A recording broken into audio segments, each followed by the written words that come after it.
試咪。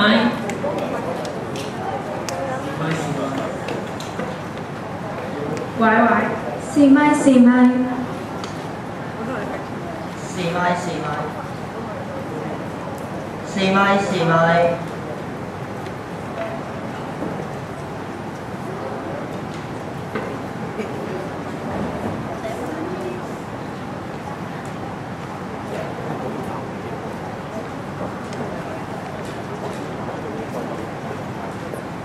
牛津杯中文辯論比賽現在正式開始，我係今日嘅大會司儀范海琳，我身邊嘅係今日嘅計時員吳張海。首先介紹今日3位評判，第一位係來自賽馬會官立中學嘅老師馮佩賢老師，第二位係何明華會東銀禧中學嘅老師蔡若琳老師，第三位係東華三院黃福南中學辯論隊導師莫淑儀小姐。嘅辯題係港府應該取消內地遊客一簽多行訪港政策。參賽學校正方為東華三院黃福南中學，反方為何明華會東銀禧中學。正方主辯係鄺楚橋同學，一副係鄭佩森同學，二副係冼寶智同學。正方結辯為吳浩同學，反方主辯係施婉瑜同學，一副係馮詠儀同學，二副係黃詠森同學，反方結辯為張希賢同學。比賽發言次序如下：正方主辯，接住係反方主辯，正方一副，反方一副，正方二副，反方二副。自由辯論及反方結辯，最後係正方結辯。主辯同結辯各有4分鐘嘅發言時間，第一副辯同第二副辯皆有3分鐘嘅發言時間。自由辯論雙方各有3分鐘嘅發言時間，先由正方發言，再到反方，如此類推。自由辯論完結之後，雙方各有1分鐘準備總結。當各位辯論員發言時間尚餘30秒，會以叮一聲表示。發言時間完結後，會以2叮表示。時間完結之後，會有15秒緩衝時間。緩衝時間結束之後，會以連續5叮表示。之後每5秒扣5分，不足5秒亦當5秒計，直至辯論員停止發言為止。請問雙方有冇任何問題？請各位發言之前，請先向主席大會示意。請正方主辯準備。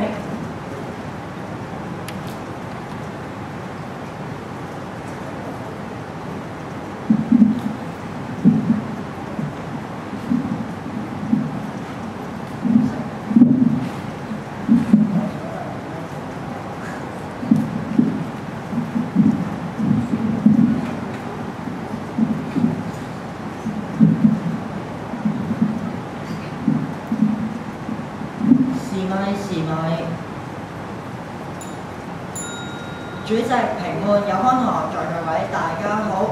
喺2009年4月1號所推出嘅政策規定，凡係唔屬於國家登記備案工作人員外嘅其他所有深圳戶籍居民，都可以攞住本人身份證同埋戶口本，向公安機關嘅出入境護理部門申請1年內無限次往返香港。喺深圳232萬戶籍居民裏面，有220幾萬嘅戶籍居民只需要100萬簽證費用就可以享受1年內無限次訪港。呢個俗稱1簽多行嘅行政政策，原意係為咗帶動香港嘅經濟發展。好可惜，現時香港社會嘅情況唔單止違背咗推行政策嘅原意，甚至為香港帶來咗唔少民生嘅問題。根據深圳海關嘅數字顯示，每月活躍於港深口岸嘅水貨客高達2萬人。我方今日見到呢啲內地水貨客一窩蜂咁湧入香港，大量地購入香港嘅日用品，例如奶粉、豬肉等等，呢啲日用品經常都會缺貨，供求失衡，導致香港人唔能夠享用返自己香港本土嘅資源。而我方今日衡量辯題嘅標準係，只要取消咗一簽多行嘅政策之後，係能夠保障到香港人、跨境學童、跨境商人同埋旅客嘅利益，並且能夠令到內地水貨客問題得以解決，呢條辯題就理應成立。而我方今日倡議，港府今日係採用一日一行嘅政策嚟取代一簽多行。一日一行嘅政策係由田北俊議員所提出，政策規定內地旅客每日只可以往返香港一次，其他嘅細節同埋內容基本上係同現行政策冇大分別。而我方今日見到取消一簽多行，而採用一日一行嘅訪港政策係有以下兩大利處。首先，咁樣可以有效地保障香港人嘅利益。由於一日一行政策規定內地旅客每日只可以往返香港一次，而港鐵亦都早已經實施咗貨物限重規定，咁樣意味住水貨客每日都只可以帶一定小數目嘅貨物返大陸，香港嘅日用品唔會被搶購一空，香港人仍然能夠喺香港購買到佢哋所需要嘅日用品。而推出咗一日一行取代一簽多行之後，香港日用品只係會供應返俾香港嘅本土市民，令到供求變返平衡，唔會出現求過於供嘅局面，日用品嘅價格得以回落，減輕香港人嘅負擔，維護返佢哋嘅權益。另外，由於我方所提出嘅方案係屬於行政嘅手段，咁樣可以即時咁見到成效，並且係只係有好少嘅副作用。今日只要行政長官一提出方案，香港就可以立刻採用一日一行嚟取代一簽多行，內地旅客就立即會被限制，每日只可以往返香港一次，水貨客嘅問題就能夠立刻得以舒緩。唔需要好似法律程序咁樣，經過長時間嘅諮詢，再加上立法會審議。而我方今日採用一日一行嘅政策，更加係有好少嘅副作用。首先喺一日一行嘅政策底下，跨境學童同埋商人嘅生活都唔會受到影響，因為佢哋每日只係需要來回香港一次去求學或者公幹。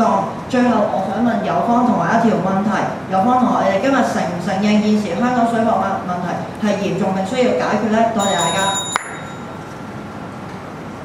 正方主辯發言時間為4分15秒，冇過時唔需要扣分。而家有請反方主辯。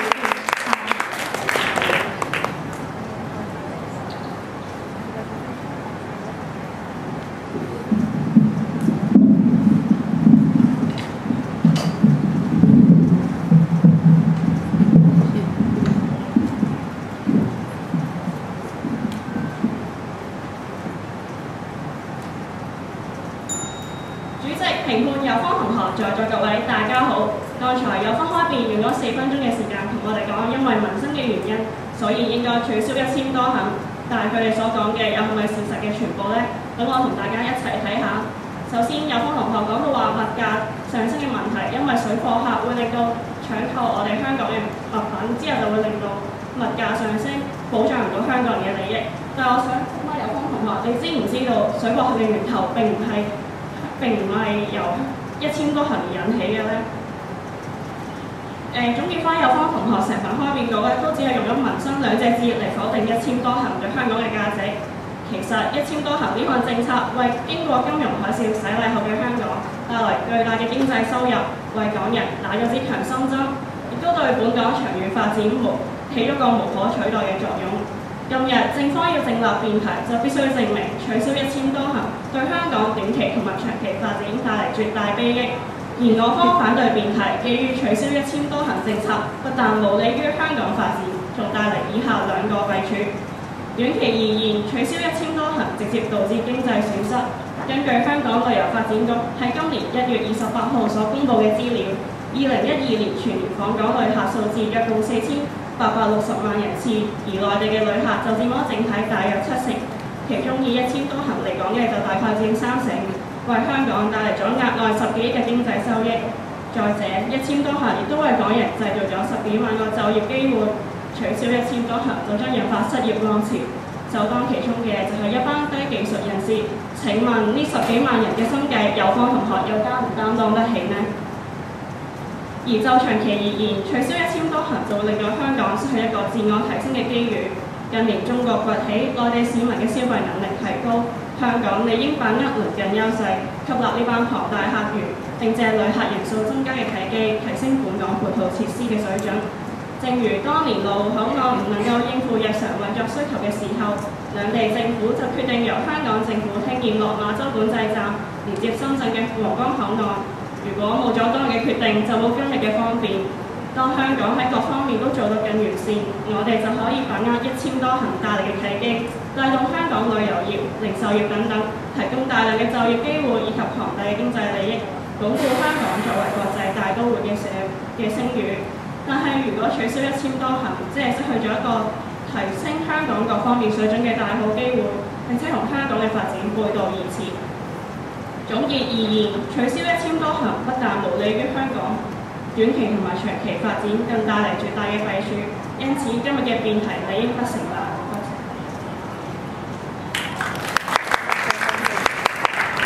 反方主辯用嘅時間為2分55秒，冇過時，唔需要扣分。有請正方一副準備。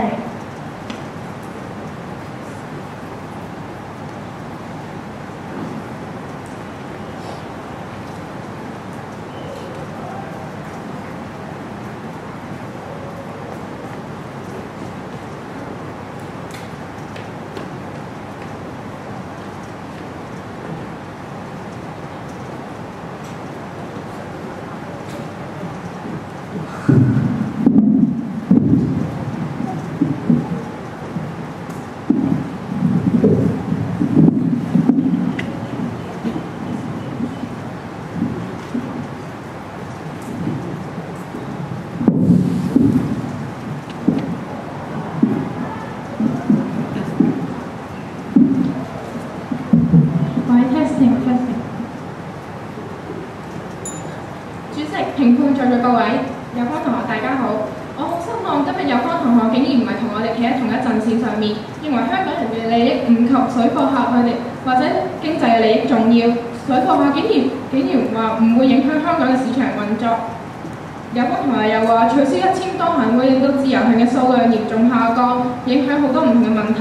但其實我想講，取消1000多行唔代表唔俾佢哋訪港。唔知有方同學頭先有冇聽清楚我方主辯所講？佢哋仍然可以每24小時嚟一次，根本就唔會影響。因為我哋頭先已經推咗一個新嘅政策，就係1日1行。有方同學，你又幾時會見過正常嘅旅客會1日之內來往香港20幾次？唔通有方同學去旅行嘅時候，就會1日之內來往嗰個地方20幾次？根據深圳海關嘅資料，大約有2萬人，每日大約有2萬人來港超過20幾次。就算佢哋每次只係帶1件貨品走，每一日就會攞走40萬件日用品。唔通有方同學認為呢一個係合理嘅數字？何況喺而家一個水貨都嫌多嘅情況之下，有方同學竟然覺得有水貨客會帶動香港嘅經濟，而唔係會損害香港人嘅利益。有方同學頭先冇錯，有方同學亦都可以話香港有黑名單嘅政策等等，可以阻止水貨客嚟講，亦都有好多唔同嘅禁令。但係我想講，而家嘅黑名單上面只有4000人，同我哋所講嘅2萬人根本就冇得比，證明咗啲咩啊？就係單靠我哋而家嘅政策根本就係冇成效，成效唔可以同我哋1日1行相比。而家我哋見到民生問題，竟然見到啲人冇食物買、冇米、冇奶粉用，啲人就連小朋友唯一嘅糧食都冇埋嘅時候，我哋見到呢啲咁嚴重嘅民生問題，你哋竟然唔係諗住去解決，去為我哋香港人服務，竟然係諗住去賺錢。有冇諗過我哋政府點解要取消1日1000多行而改1日1行？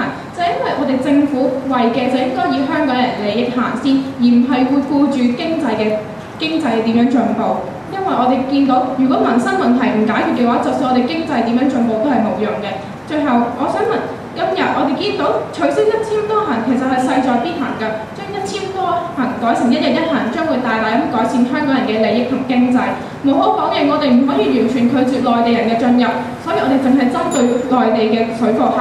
一日一行嘅申請方法同一簽多行其實冇咩大分別，同樣係用身份證登記，成效同樣限期同樣係1年，但係過關嘅次數就唔再係無限次往返。一日一行，顧名思義，每日只可以離港一次，呢個措施可以將水貨客嘅數量減低，同時亦唔會影響正常訪港嘅旅客。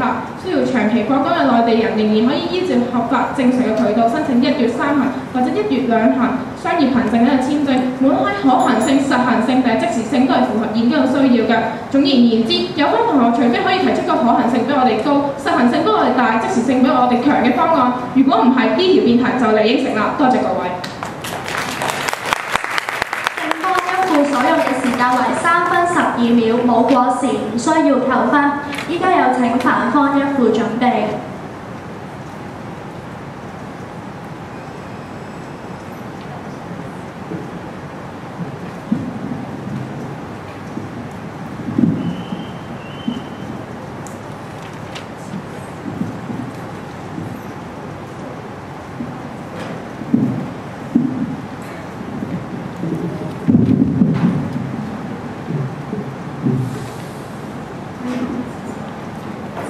試咪。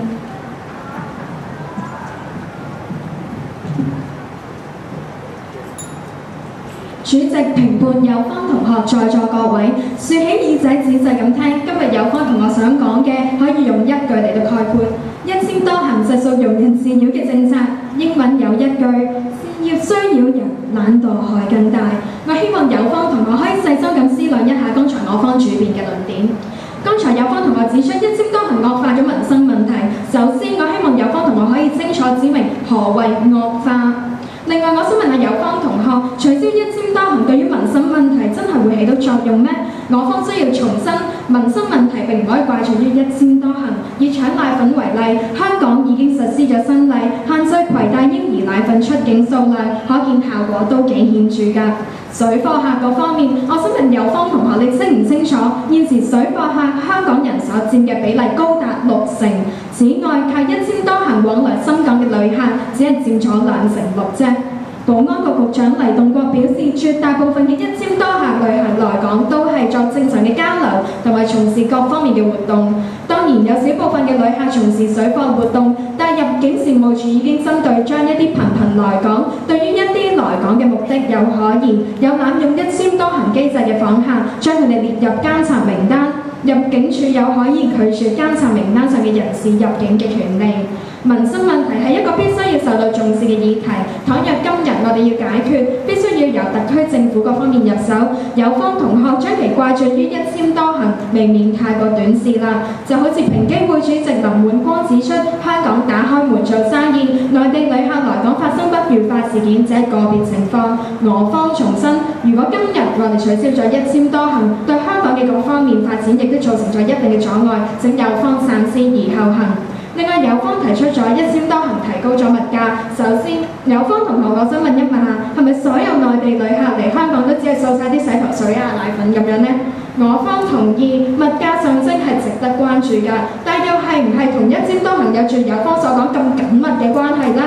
冇錯，物價確實有上升嘅現象，但香港屬於自由市場經濟，物價自然會因為各種嘅因素而變動。如果今日我哋為咗部分嘅貨物物價上升而取消晒成個一簽多行嘅政策，請有方同學思量，取消一簽多行為香港帶嚟咗幾多嘅經濟損失，會令幾多人失業。再者，若果漲價問題影響到市民，政府亦會即時推出措施舒緩，就好似先前嘅奶粉問題咁樣，務求達到發展嘅過程中既能關心市民生活，又能令香港進步嘅局面。在座各位，假如今日取消一簽多行，對香港各方面其實都遺下咗長遠而又不可忽視嘅影響。因此，倘若今日取消咗深港一簽多行，其一對旅遊發展可能屬固步自封嘅做法；其二對香港各方面嘅業務亦都帶嚟咗壞處。既然為咗香港未來發展嘅絆腳石，既然民生承受力各方面長遠而言亦都有解決嘅辦法，點解今日我哋仲要停滯不前呢？多謝各位。間為3分10秒，冇過時唔需要扣分。依家有請正方二副準備。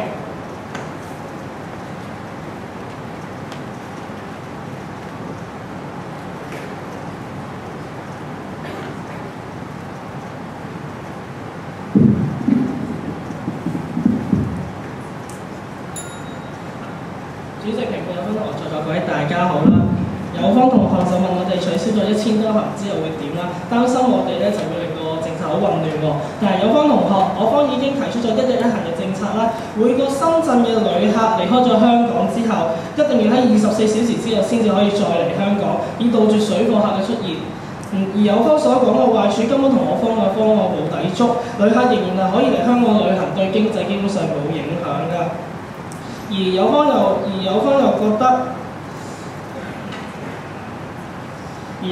其實有方同學今日話，我哋其實水貨客完全係原來水貨客係唔關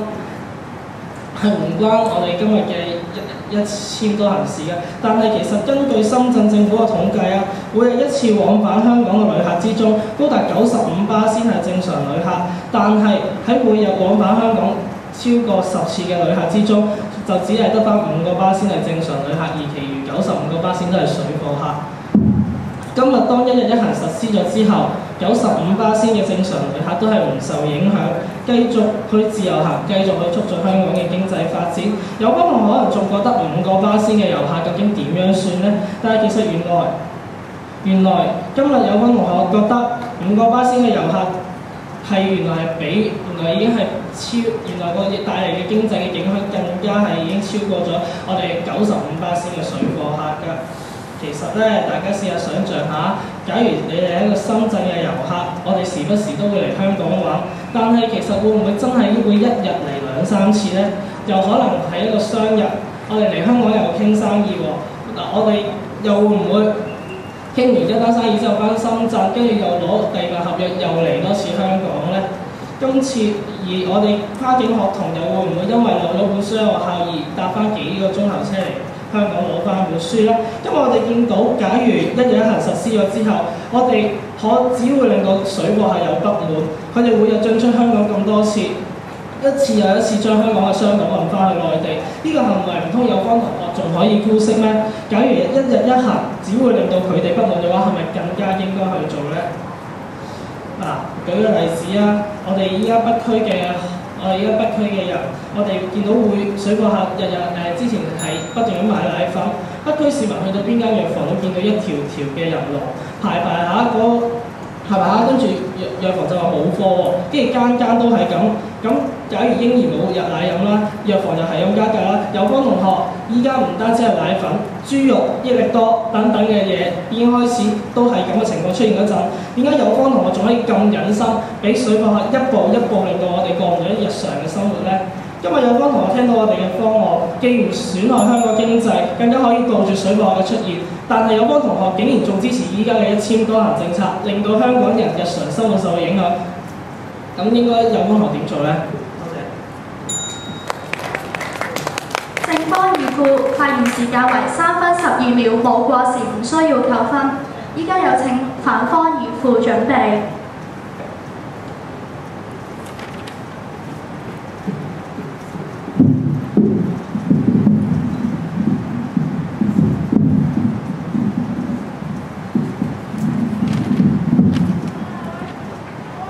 試咪。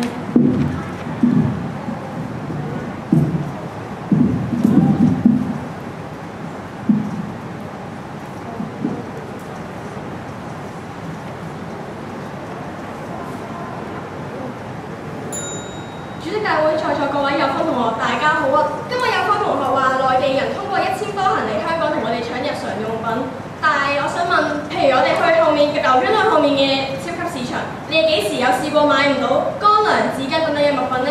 其實都只不過係奶粉呢樣貨品，但係導致呢一個問題嘅核心其實係香港人，係香港人走私落奶粉上內地而造成嘅，所以根本同1000多行嘅政策無關。另外，香港海關已經有數字統計，超過60%嘅水貨客其實都係香港人。就算係內地人嘅水貨客，都有措施管制，只要被查到進行偷運水貨工作3次就要被判入獄。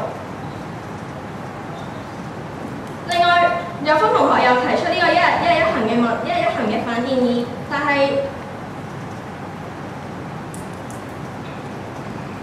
試問有需要一日多次進出深港兩地嘅人士，例如一啲需要一日進出2次嘅保險經紀，咁試問佢哋點可以解決到呢一個問題呢？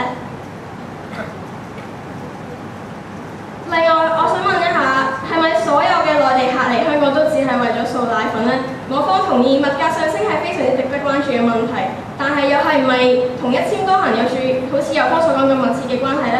冇錯，物價雖然有上升嘅現象，但係香港屬於自由市場經濟，物價自然會因為各種嘅因素而變動。如果我哋今日因為物價上升而取消一簽多行，會唔會帶嚟更加重大嘅影響呢？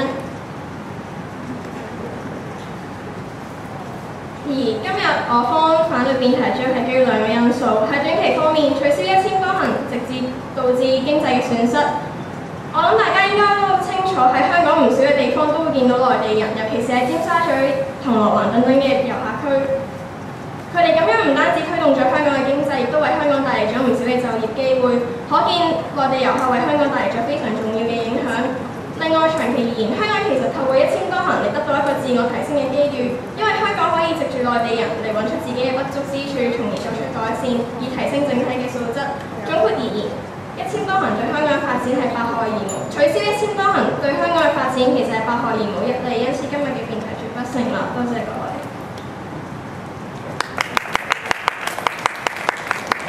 反方二副所用嘅時間為2分36秒，冇過時，唔需要扣分。以下落嚟係自由辯論嘅環節，雙方各有3分鐘嘅時間，先由正方開始發言，再到反方，如此類推。依家可以開始。請問一日嚟香港多過1次嘅旅客為香港帶來咩利益？剛才有方同學話呢，一日一行呢，其實你問過我哋商人有冇需要一日嚟咁多次呢？但今日講嘅一簽多行係1年入邊嚟咁多次，我想問有方同學今日有冇睇清楚資料呢？我覺得係你冇聽清楚我哋講啲咩咯。我哋話一日一行唔係淨係俾佢1日嚟1次，我哋係1年之內無限次嚟，但係每一次嚟只可以喺24來往之後，每24小時先可以再嚟。咁有方同學按照你嘅邏輯，咁點解今日我哋唔揀一簽多行呢？你話1日嚟1次，咁我哋全年可以每一次都批過你1日嚟1次啫。咁點解我哋今日唔索性實施一簽多行，反而取消咗會為我哋帶嚟咗咁多嘅害處？究竟有方同學有冇清楚咁樣思量過呢一個問題呢？有方同學今日我哋一日一行只係佢哋1年內都係可以嚟365次，只係每一日係只可以嚟1次。有方同學今日我哋見到水貨客1日係嚟20-30次，咁樣係咪帶嚟問題？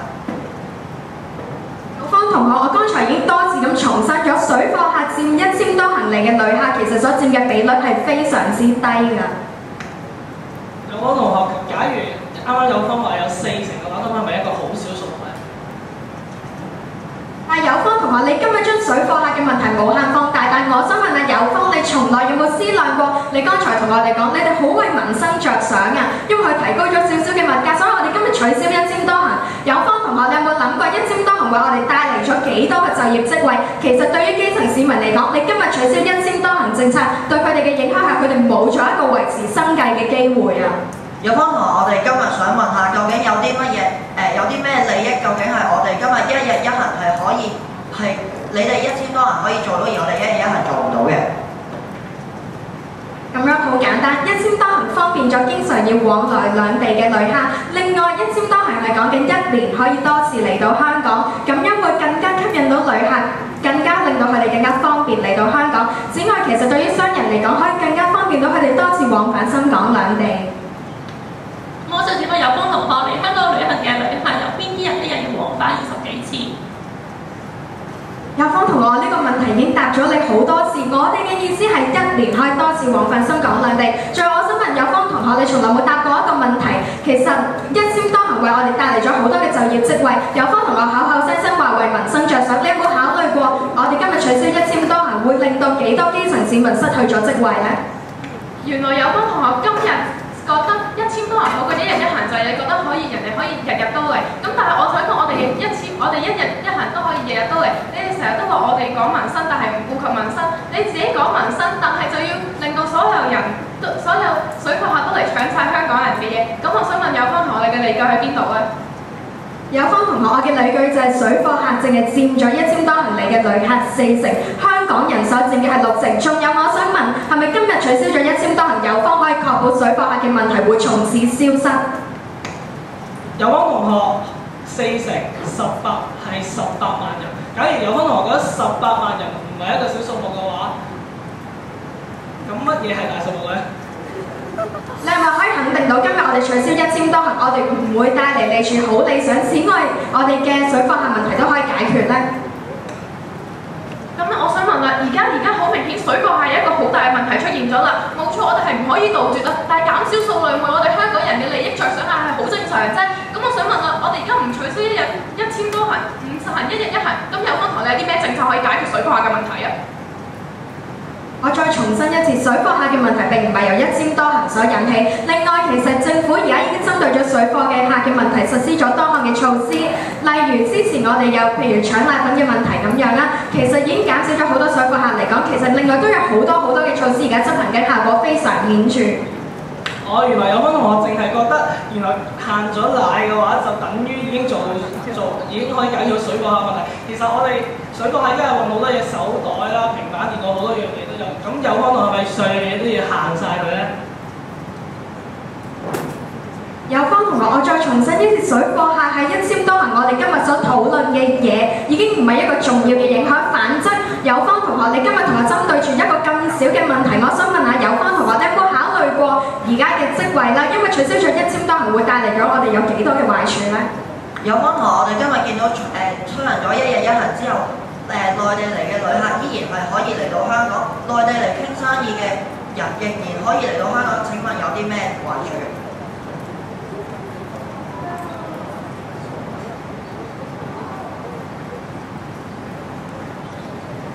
行政會議成員經民聯副主席林健鋒表示，香港與內地關係密切，不少本地公司已喺深圳設分公司，一簽多行政策可以令商務商業往來嘅人士更加方便往來中港兩地。咁所以咧，我哋冇話唔俾佢嚟喎，佢每日都可以嚟嘅喎。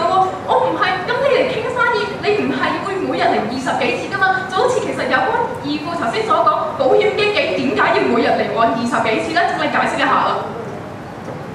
同埋，我想反問翻你，而家同我講咗咁多一啲咁微細嘅問題，咁究竟你有冇考慮過取消一簽多行會為我哋帶嚟咗幾多嘅壞處呢？咁有方同學話咧，水貨客問題咧係微細嘅問題喎。咁我想請問有方同學乜嘢係大嘅問題咧？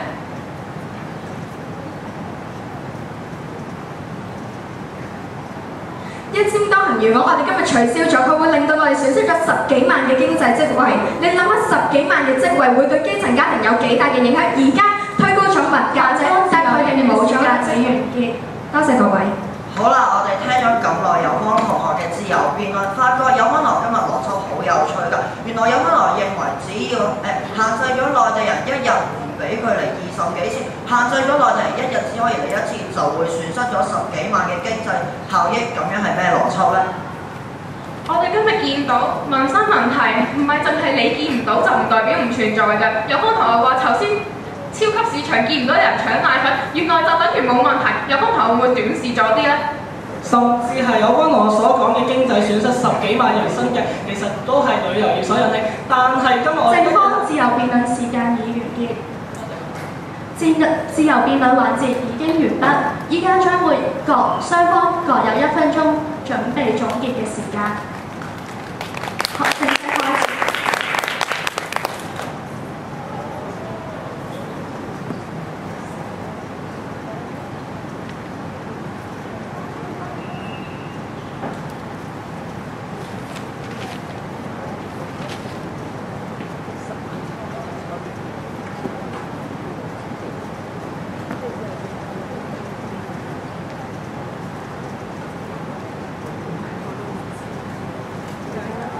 式開始。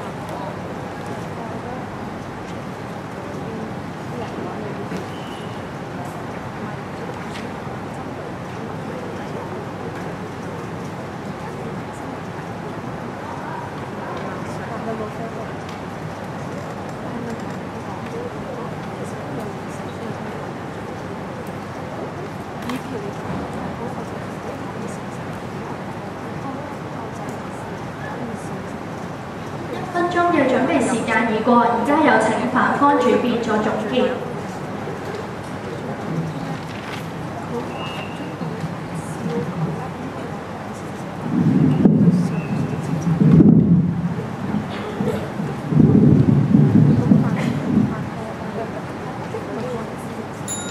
主席、評判在座各位，大家好。今日因為1000多行，就多咗好多內地客嚟香港消費，為香港帶嚟咗好多經濟利益，可以話係百利而無一害。另外，我哋需要注意嘅係，香港庫房同埋民生係有密切嘅關係嘅。要知道，庫房充足先可以令到政府搞好民生，我哋嘅生活先會得到改善。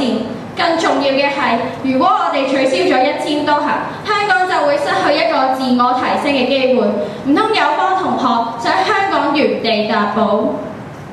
其實有方同學同我方今日同樣希望香港比以前發展得更加好，而我哋雙方今日最大嘅分歧點就在於應否取消1000多行呢個政策。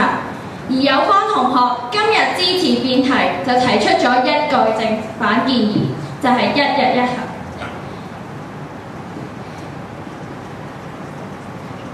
而我哋今日講嘅1日1行，有方同學話，因為有好多水貨客，我哋1000多行就會令到更多水貨客嚟到香港，可以多次往返內地，令到我哋香港就會有好多水貨客。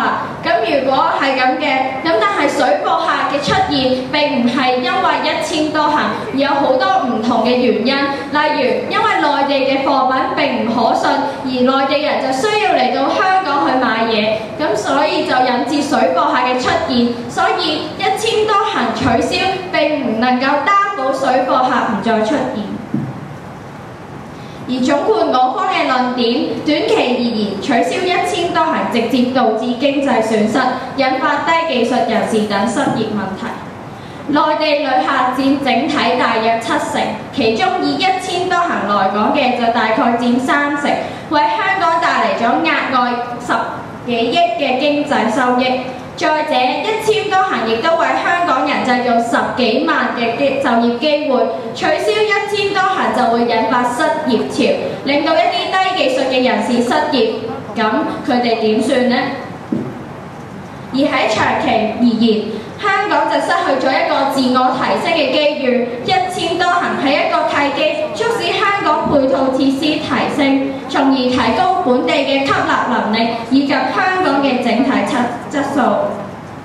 而家中國正喺度崛起，係一個發展中嘅國家。我哋而家應該吸納呢一班龐大嘅客源，並借旅客嘅人數增加契機，提升本港嘅設施質素。而家我哋就可以把握1000多行帶嚟嘅契機，帶動香港旅遊業、零售業等等，提供大量就業機會以及龐大嘅經濟收益，鞏固香港作為國際都會嘅聲譽。但係如果取消咗1000多行，就會令到香港失去咗各方面提升嘅機會。好啦，不經不覺已經嚟到比賽嘅尾聲。雖然我哋有同內地有住唔同嘅文化、唔同嘅語言，但係我哋都係身處喺同一個地區、同一個國家。我哋應該互相包容、互相交流。希望有方同學放下任何成見，全心全意去招待每一位嘅旅客。因為好客之道，又點少得你啊！總結而言，取消1000多行非但無利於本港短期發展，更加帶嚟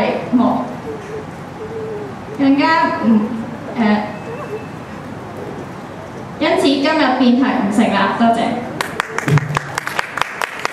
反方決定嘅時間為3分51秒，冇過時，唔需要扣分。依家有請正方結辯，預備。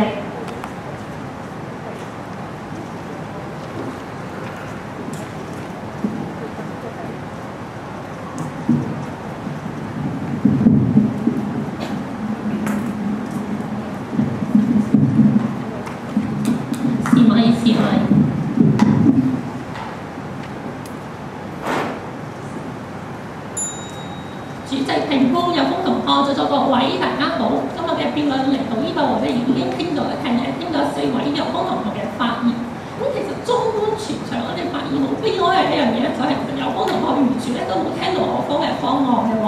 其實今日我哋所謂嘅一日一行唔係完全地限制呢班由內地嘅旅客來港旅遊，我哋只係限制佢哋喺24小時之內只能夠往返香港同埋內地一次，而唔係完全地唔俾呢班旅客嚟訪香港。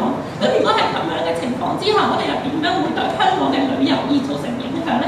試問一班旅客佢點會去到呢個地方旅行嘅話，佢點會往返自己出發嘅地點10幾次咁樣呢？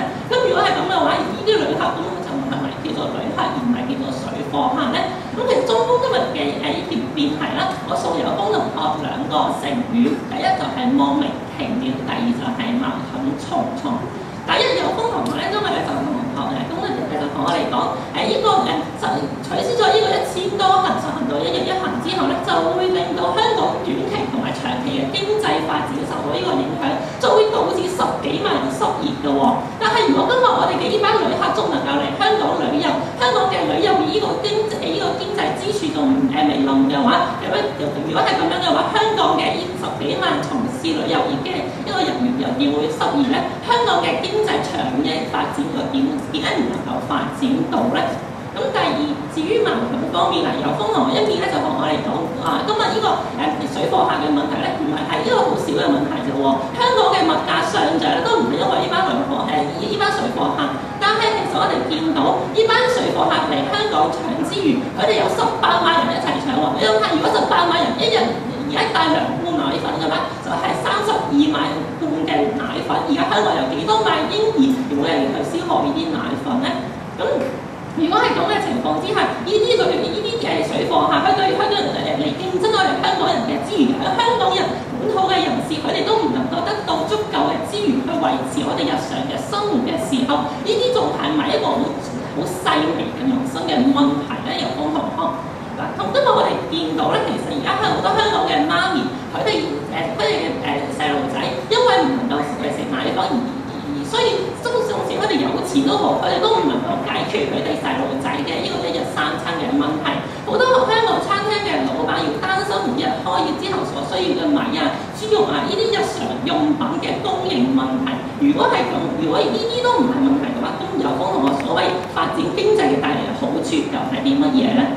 今日我哋見到中國關係對於香港經濟嘅發展有住舉足輕重嘅地位，而如今水貨客嘅問題就好似係存在於中港兩地之間嘅一條線。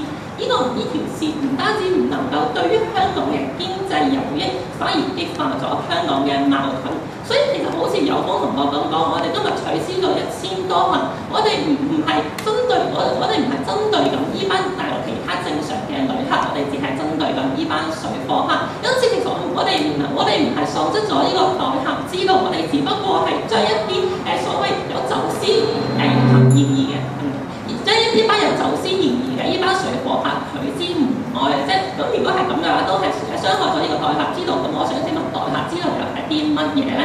而我方今日想做嘅，相信都係在座各位同埋香港眾多市民想做嘅，就係要取消1000多行呢個簡單而有效嘅行政手段，除去中港之間嘅呢條刺使香港呢個亞洲嘅東方之珠能夠喺祖國咁親密嘅互動同埋配合之下，收不咗更璀璨嘅光芒。今次今日呢條辯題絕對理應承擔，多謝各位。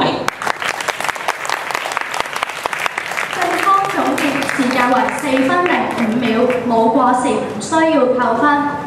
今日嘅比賽即將完結，依家有請各位老師上台俾評語。第一位有請莫淑文小姐。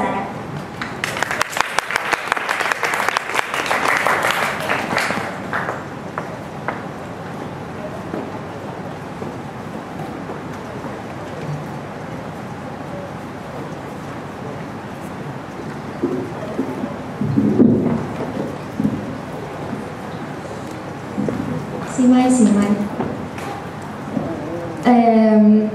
大家好，咁咧我就係佢哋嘅辯論隊導師啦，但係今日都冇問題嘅，冇衝突嘅，因為我冇同佢哋準備任何嘢嘅，係啦。咁但係咧講翻今日場比賽先，其實咧我嘅感覺係咧，今日呢場比賽係相當之接近，而我自己比分咧，我覺得唯一一個可以攞分嘅地方，而我覺得係我好期望聽完佢哋雙方嘅主辯之後呢，我有一個好奇怪嘅問題，究竟乜嘢係1000多行呢？仲要係有引號嘅喎。咁其實呢，今日正方呢，佢用咗一個好奸詐嘅定義，就係呢1000多行呢，佢就等於而家用緊嘅一個制度，即係話呢括號入邊嘅1000多行呢。佢哋係唔作任何嘅改變呢。如果一改變呢，嗰個就唔係括號入邊嘅1000多行啦。佢今日呢個定義就係咁樣樣。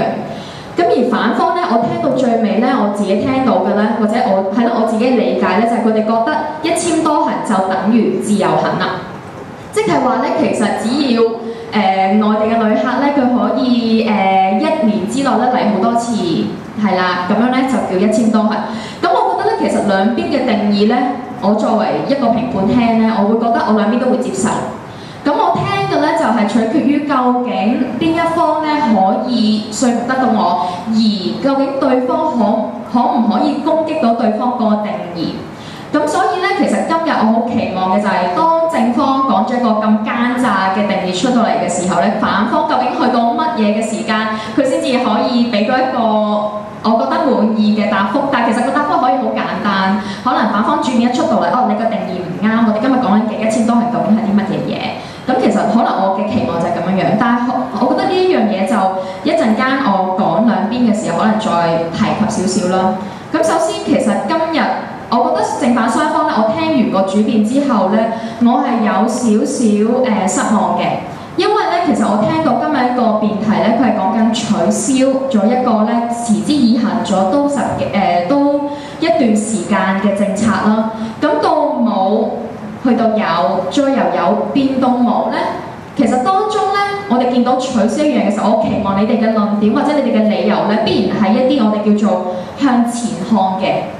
即係我期望我聽到嘅感覺啦，你哋嘅目光咧係向前看啊！我哋而家取消咗一樣嘢，停咗一樣嘢嘅時候，咁將來我哋會點樣樣？咁當然啦，當中要涉及到一啲考慮，就係究竟喺過往推行嘅時候佢嘅利同弊。但係我更加想聽到嘅一個感覺就係話，究竟呢一啲過往嘅利同弊，第一佢喺將來會唔會出現呢？哇，好緊要啊！呢個問題，如果有一啲以往出現過嘅弊處，嗱今日咧正方不斷講水貨客啦，係呢個係咧的確無可否認出現過嘅問題。咁但係其實向前推行嘅時候，係咪一定會有呢個問題呢？咁呢個係我會期望聽到嘅嘢。咁而可能反方佢講咗其他而家嘅一啲經濟嘅收益，咁你點樣說服我？其實呢啲經濟收益去到將來嘅時候，佢嘅價值依然係咁高呢？咁呢個我期望係可以聽到更多嘅解釋，而去解釋點解我哋今日要取消一個持之以恆咗咁耐嘅政策咯。咁但係好可惜啦，我今日唔係好聽到其實大家雖然其實反方有一個感覺咧，就係佢哋想去睇長遠嘅論點，但係咧你開咗個頭之後咧，似乎你哋入邊個餡咧就未必可以 follow 到你哋開一個咁靚嘅頭咯。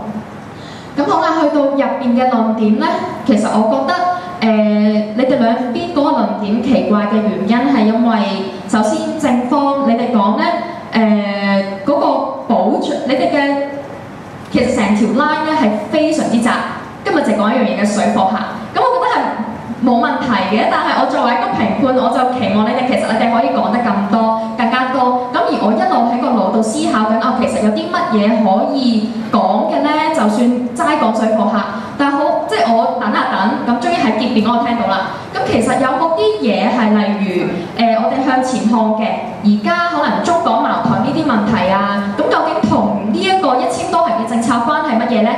如果而家嘅取消或者繼續執行呢一個決定，對於我哋將來中港關係有啲乜嘢嘅影響呢？我覺得呢啲都係應該值得可以令到個辯題變得更加廣嘅一啲嘢，而唔係討論緊每一日有幾多人帶幾多罐奶粉，每一日有幾多人入境幾多次。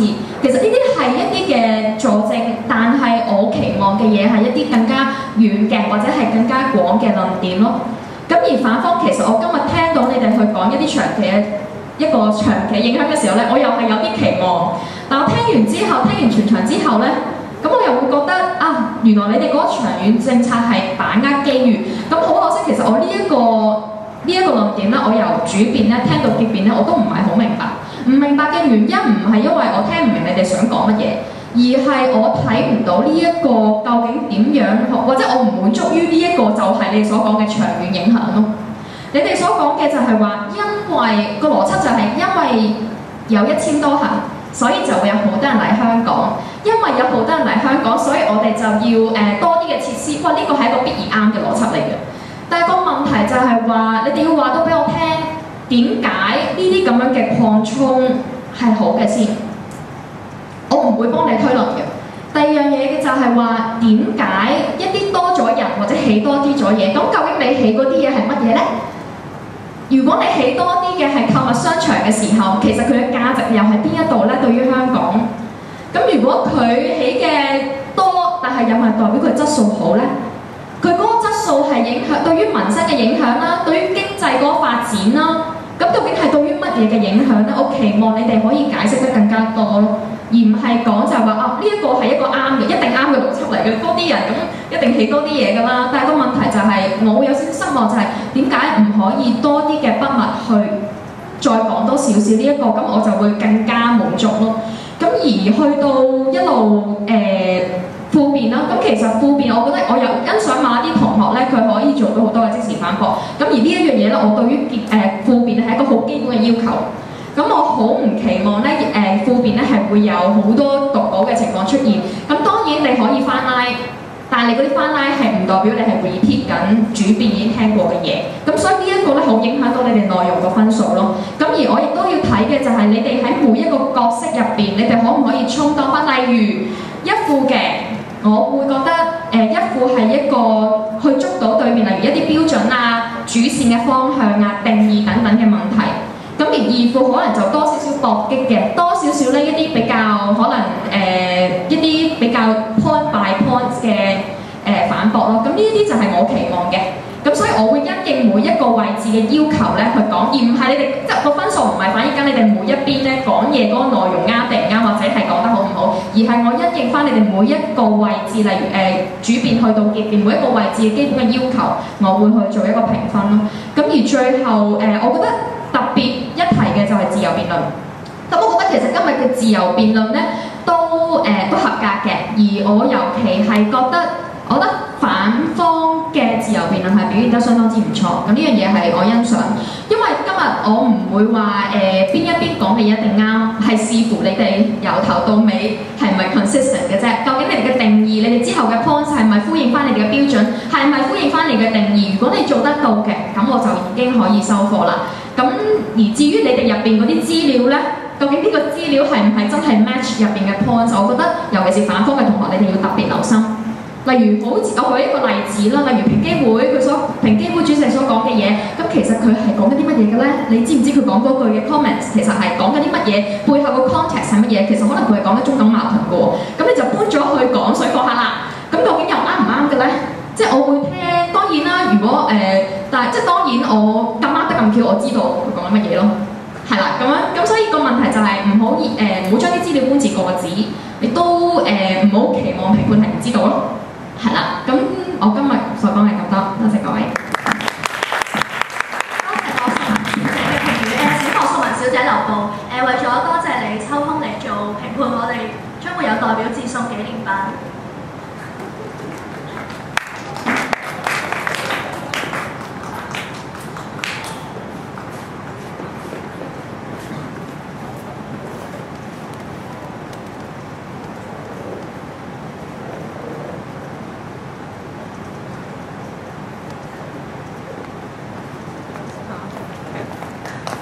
唔該曬莫淑文小姐，依家有請馮佩賢老師上台嚟評語。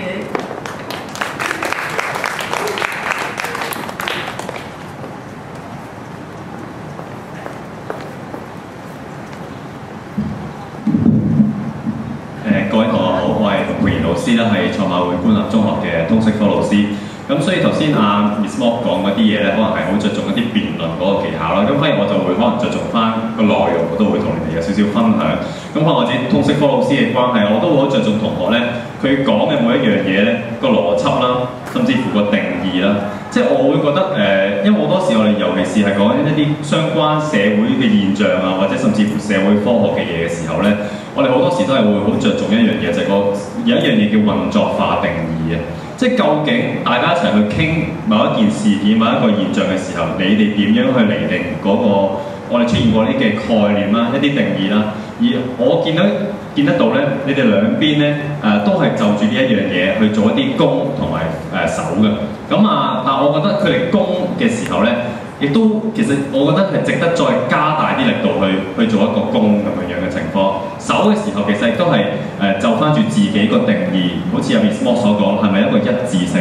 咁我覺得你哋攻嘅時候個力度又唔係咁大喎。咁我譬如我聽一睇翻頭先你講嗰啲乜嘢啦。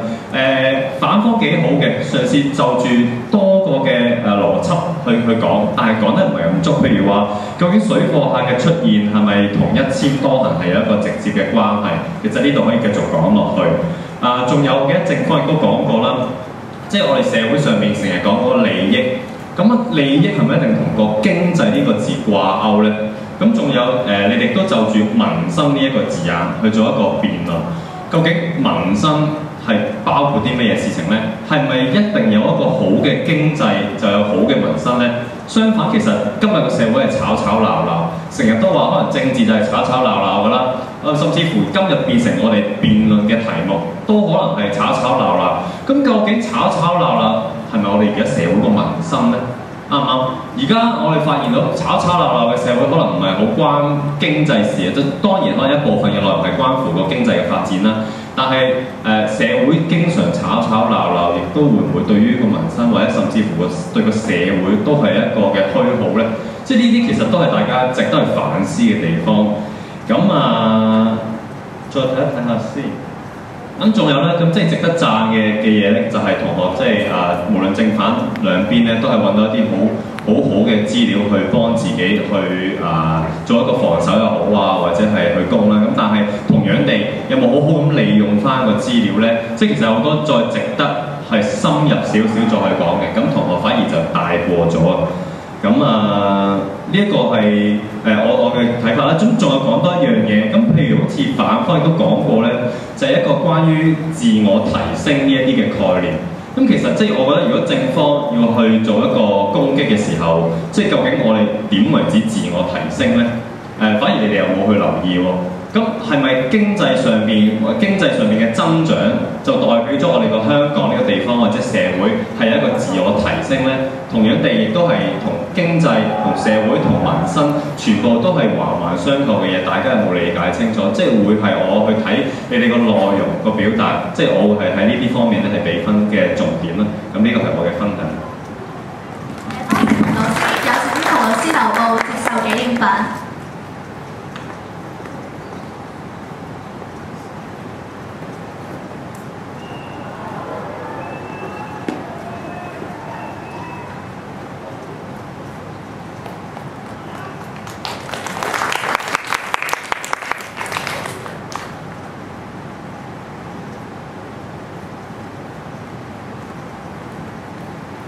多謝馮老師，依家有請蔡若琳老師上台俾評語。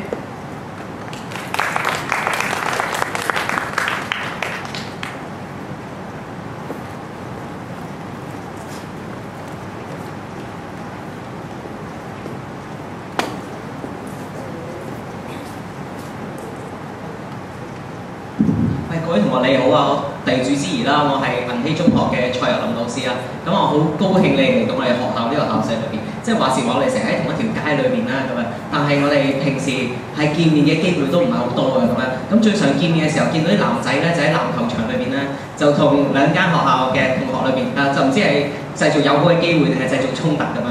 即係話時我哋今日咧聽到啲數據嘅就係我諗起啊咁樣，通常見到啲同學打籃球咁樣，有時咧男仔之間咧梗係唔認輸噶嘛，話我打籃球勁過你咁多喎，你咁渣㗎嘛，咁你唔憤氣喎，唔係我哋鬥射波啦咁樣，最簡單最原始嘅對決咁樣。好啦，你射咗幾球之後咧，發覺有10球裏邊咧，有一球咧係炒粉，即係仲要係大針嗰隻炒粉咧，即係框都掂唔到嘅，其實都入晒嘅咁樣。咁咁你又鬧佢話你蛇煲爪喎咁樣，你炒粉喎咁樣，但係真係咧我哋好緊要嘅問題嚟嘅，我話掂唔到框啊咁樣係一個好重要嘅問題嚟。佢同你反駁話唔係，我19年第一球係咁。咁我同你講翻唔係喎，逢親你唔入嘅時候就係買針啦，所以呢一個係一個好重要嘅問題嚟。即係睇翻頭先個情況咁樣，究竟話有好多唔同數字裏邊啊，話講緊有幾成人嘅個問題幾大咧？睇下你個份額幾大嘅啫，你擺喺咁多嘅1000多人嘅遊客裏邊個問題好細。但係如果調翻轉你睇，逢親有問題你都係1000多客，咁梗係啦，因為1000多客嘅人先有機會一日嚟香港好多次，咁所以必然有問題嗰啲人咧就會覺得係1000多客而帶而嚟嘅。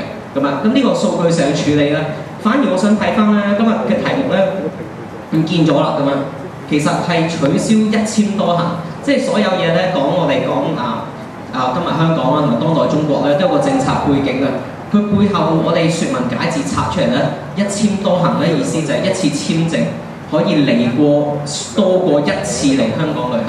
其實佢嘅政策裏邊咧係冇講到究竟一日可以嚟幾多次，即係我覺得有個空間喺度。政方可以話你當初係願意1000多行係冇限次，如果我加個限制，就等同於取消咗啦。而反方嘅角度可能覺得唔係啊，你一日嚟365次，365都多過1啊，都已經算係1000多行啦咁樣，我接受你咪一日唔俾佢嚟咁多次咯咁。咁其實就係視乎，我覺得最基本睇翻究竟背後嘅政策係啲乜嘢咧咁樣。話時話分節出到嚟都就嚟放學啦咁樣，咁各位同學就早啲翻屋企啦，同埋我哋加深友誼啊，即係我覺得呢啲牛津杯繼續搞落去最好嘅。咁黃笏南就祝你哋搬個下一年要搬家啦，咁翻嚟有靚校舍咁樣，咁係咁多謝各位。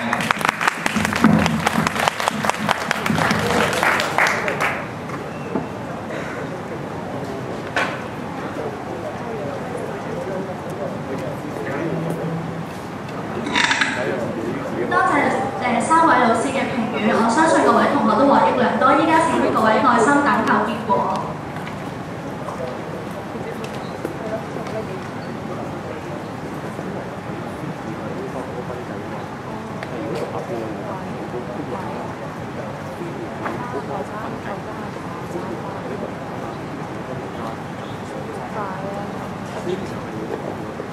今日嘅辯題係香港應該取消內地遊客1000多行訪港政策，正方為東華三院黃笏南中學，反方為何明華會東仁禧中學。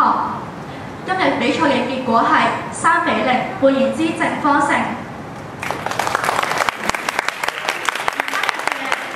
最佳辯論員為正方結辯5號同學。